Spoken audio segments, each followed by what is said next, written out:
हमारे साथ हैं पैडी अपटन, काफ़ी जाने माने चेहरे और आपने कई बार इनको 2011 के वर्ल्ड कप विश्व टीम का ड्रेसिंग रूम का ये हिस्सा थे जिन्होंने हमें विश्व कप जिताने में मदद करी। उसके साथ कई सारे आईपीएल टीमों के साथ भी ये रह चुके हैं और हाल ही में 2024 में पेरिस ओलंपिक्स में हॉकी टीम ने जो ब्रॉन्ज जीता उसमें भी पैडी अपटन का एक बहुत बड़ा अहम रोल उन्होंने अदा किया था। और आज हम उनसे इसलिए बातचीत कर रहे हैं क्योंकि गुकेश जो वर्ल्ड चेस चैंपियन बने हैं उनके पीछे भी पैडी अपटन का बहुत बड़ा हाथ है। Welcome, Paddy, to ABP News. Thanks for talking for us. First thing I want to ask you is, we've known you. You're a very, very familiar figure in India, 2011 Paris Olympics. But you worked with teams. How was it working with an 18-year-old youngster?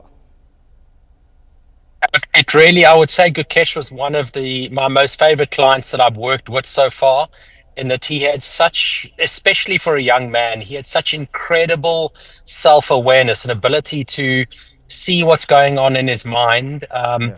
He was incredibly engaging in the conversations. Obviously, he's highly intelligent. His major performance tool as a chess player is his brain, and his brain is a incredibly powerful machine. So it was an absolute pleasure and a privilege engaging with someone who's so open to learning and hungry to get even better. Paddy, we had 14 games in classical format. What made you come over all the way from South Africa to Singapore after 12 games? So I spoke to Gukesh after game 12, and obviously he had a one-game lead after game 11. Game 12, he was comprehensively beaten. And just the way he had processed the loss, his thinking around going into the next two games, I always knew he was a chess player, someone who's really up. He's got big match temperament. He was always going to play his best chess under the highest pressure. And I just had such a strong sense he was going to play his best chess in those last two games. And I just had this feeling that I wanted to go over there and watch him win the World Chess Championship. What is it working with a chess grandmaster? Who does most of the talking? Is it he asking a lot of questions? Is it a constant question and answer format, or it's you telling him what it takes? What was the conversation like? So generally, with any clients I work with, and I said Gukesh was one of the better, it's his responsibility to bring generally one or two conversations to questions to the conversation, and I would then help him interrogate that, understand that aspect of his game or his mind, of his preparation even better. So he would bring the questions, and it would really be a to and fro conversation. I would give him some input. I would ask him questions. And at the end of the road, whatever I said to him, it would be up to him to discern to what degree it was relevant for him and his game and his life. And then he would take what worked for him and leave the rest. So it was really a two-way thing. And I think that for me, what also showed such maturity as an 18-year-old is he didn't just accept anything that I said. He would make sense of it for himself and decide what he was going to use and what he was going to discard. And that's the ideal situation. I read about it somewhere, Paddy. Is it true that you generally don't work with teenagers? Generally, I don't. Yes, they're most. There's not many teenagers who have the ability to self-reflect, and their levels of self-awareness generally are not developed enough at a young age. And for me to be able to do mental coaching work, I need an athlete to be able to self-reflect, have really good self-awareness, and to understand the thinking that's going on in their mind. So initially, I said, let me first just have one conversation with Gukesh, assess his degree of hunger, where he wanted to go, and also his ability to self-reflect and have self-awareness. And very shortly into the first conversation, I realized I was talking to someone very special. Paddy, one of the seconds from the Gukesh team said the strategy was to stretch this entire every game to as long as possible, wear your Chinese opponent down, and that gives you an edge. How did you come into the picture there? It was all that your conditioning which helped him go and stretch the game as long as possible, because he's seen in about a couple of games he was offered a draw and he refused, and he wanted to take this game even as much longer as possible.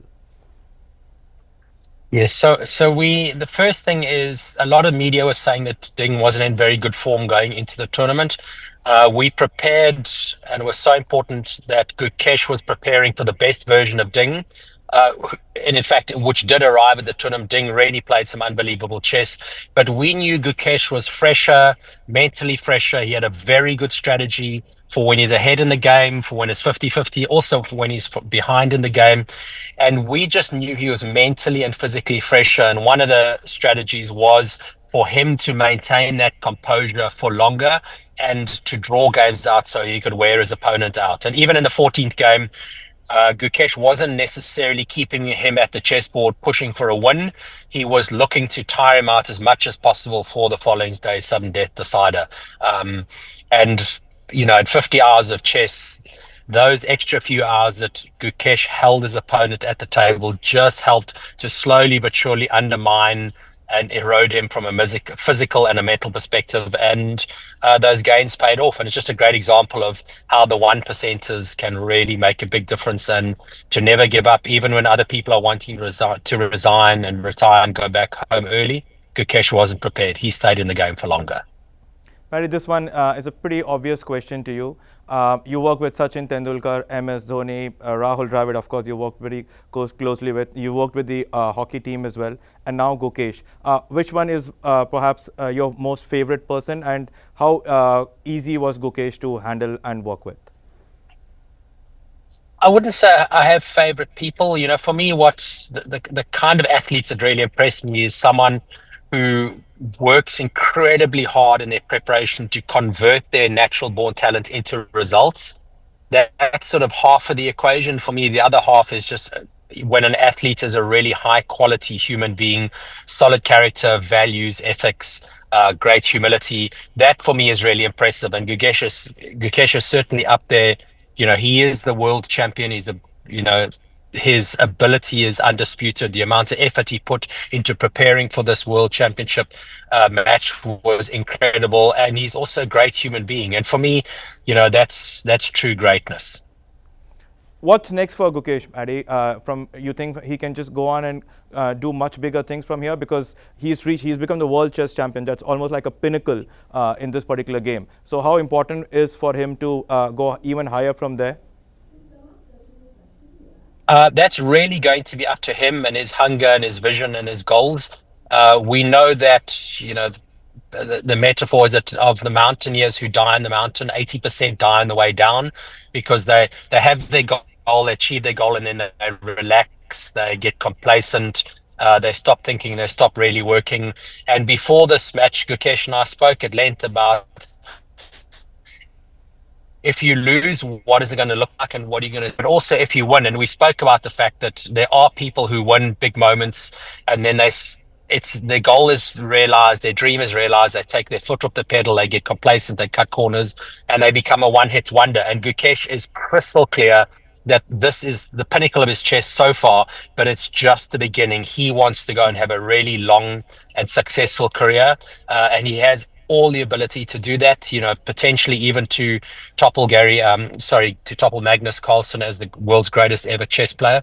Gukesh has what it takes, but it's really up to him. And certainly at this stage, he's very hungry to go on 10, 15 years and really rewrite the history books. This is just a start for him. Paddy, you just mentioned about what you spoke to him after game 12. I remember 2011 Motera, and I walked up to you and asked you, India's done really well in the league phases, but this is a knockout. So what have you spoken to the team about? And you said, I've told them it may be a do or die game, but it doesn't really matter, that if they win or they lose, it doesn't make them any less a player. Something pretty similar you shared with Gukesh as well. Could you just take us through as to what it is when it comes to really the crunch time for any team, whether it's the Paris Olympics, you spoke something very similar with the Paris hockey team there as well. 2011, of course, I knew because I'd asked you that question, and now with Gukesh?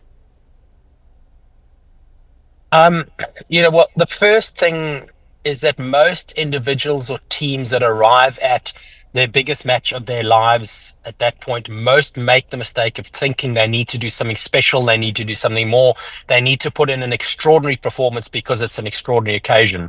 That's a huge mistake. So we'd spoken about that with Gukesh, that he just needed to play his best chess to the best of his ability. He didn't have to do anything more than what he'd done before. And we had a very clear plan that if he's ahead in the game, how he manages himself is if he's behind in the game, game. He doesn't worry about it. He doesn't get concerned. He doesn't get panicked. He had a very clear plan, regardless of what the scoreboard said across the 14 games or even within a game. There was a very clear plan that he would stay in the game, in the chess board that's lying in front of him, and just would put all his attention at playing the objective next best move. And by focusing on what was in front of him, it enabled him to unattach from the result, not try and race towards a win, and also not be worried about a failure.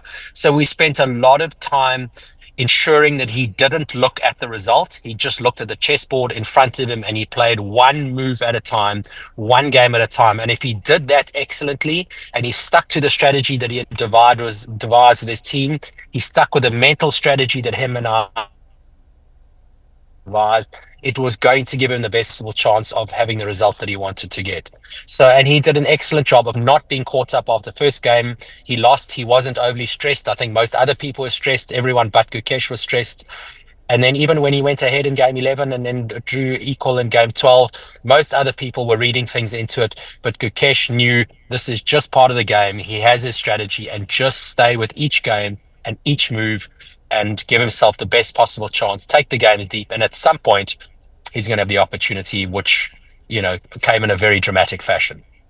Paddy, the mind generally plays a lot of tricks and it goes and thinks anything possible, all random things. So your conversation with Gukesh was just about the game, or it had to do with his food, with his sleep, with how he, de-stressed after the game and everything, or was it just about the game as such? It was absolutely everything. So, and we were fortunately, we probably had, well, we worked for 6 months and we spoke about 60 to 90 minutes a week for 6 months. So there was a lot of time we had spending conversing. And again, my principle of philosophy was we need to study the whole book for this exam. He needs to make sure has gold standard preparation in every aspect that was going to have some impact or consequence on the game. So we went into detail around diet, and we got to a point where he was so interested in his diet and making sure, particularly when he was traveling, he was eating the right things. He started. I connected him with a dietitian. He had an exercise program that I worked with him with. We got very much into detail around sleeping, and sleep hygiene, managing jet lags when he was traveling. So we literally went into every aspect, even including on off days, or how would he manage himself to take his mind away from the game, allow his mental and physical battery essentially to get recharged back to full charge. And he did. All credit to Gukesh for managing himself so well in such a big tournament, to the degree that after game 12, his mental energy was great. He still had great physical energy. He was really fresh on the chessboard. And when I was clear around that, I knew he was going to, as I said, the last two games, really fresh, really clear, batteries topped up, because he'd managed himself so well. And he is a genuine big match temperament player. So I was 99% sure he was going to play his best chess in those last two games. Paddy, just last two questions. Cricket is pretty natural to you. I guess hockey is also, because it's almost very similar. But did you have to learn a lot of chess before you started working with Gukesh, or it doesn't really matter for you? It's not about the game, or you really had to put in your own preparations as well? No, I didn't have to learn anything about chess, and I didn't know if that would be, and I don't know anything about chess. I didn't know initially if that would be an advantage or disadvantage or not. And as it turned out, it certainly didn't compromise the conversation.